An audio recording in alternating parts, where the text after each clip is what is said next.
Nemuri Shankar Goud Janasena party తరఫున Secunderabad parliament అభ్యర్థిగా మేము ప్రకటిస్తున్నాం. శంకర్ గౌడ్ నాతోటి గత 20 సంవత్సరాలుగా మా వెన్నంటి ఉండి మేము ఇది చిన్నపాటి ఉద్యమాల దగ్గర నుంచి ఈ రోజున గతంలో 2009 పార్టీ ప్రస్థానం రాజకీయ ప్రస్థానం దగ్గర నుంచి 2014 నుంచి 2019 వరకు చాలా విపరీతమైన కృషి చేశారు. ఆయన తెలంగాణలో ఇన్ఛార్జిగా చేశారు.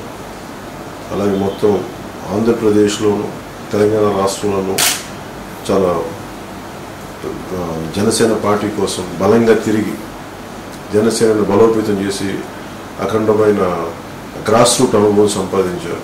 గతంలో ఆయన ఒక చిన్నపాటి బీజేపీలో కార్యవర్గ సభ్యుడిగా స్టార్ట్ చేసిన ఆయన ఈ రోజున తెలంగాణ ఇన్ఛార్జిగా ఉండి జనసేన పార్టీకి, అలాగే ఈ రోజున వారు సికింద్రాబాద్ పార్లమెంట్ జనసేన అభ్యర్థిగా ఉండడం నాకు నిజంగా చాలా ఆనందం కలిగిస్తుంది. ఎందుకంటే డబ్బులతో ముడిపడిపోయిన ఈ రాజకీయ వ్యవస్థను ప్రక్షాళన చేయడానికి చాలా మామూలు మనుషులు, సామాన్యులు, నిజంగా రాజకీయాల పట్ల అవగాహన ఉన్నవాళ్ళు, ఏదైనా మార్చాలి, సమాజాన్ని మార్చాలనుకున్న వాళ్ళు, వాళ్ళందరూ కలిసి వస్తున్నాం.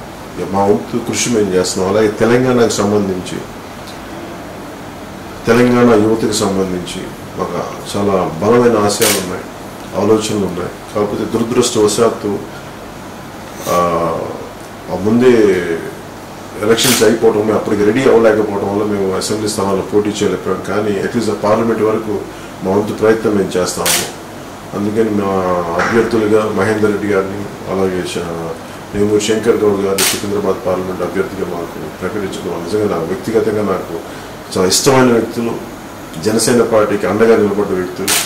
వారి పెద్ద బాధ్యతలు నిర్వర్తిస్తే మొత్తం ఎంతో లక్షల మందిని కలిసి ఇన్ని 4-5 సంవత్సరాలు ముఖ్యంగా వారి పడ్డ శ్రమ కానీ వారి పడ్డ కష్టం కానీ నిజంగా మెచ్చుకోదగ్గదు. ఎందుకంటే మనస్ఫూర్తిగా వారి చేసిన కృషికి మెచ్చుకొని వారిద్దరిని ప్రకటించడం జరిగింది.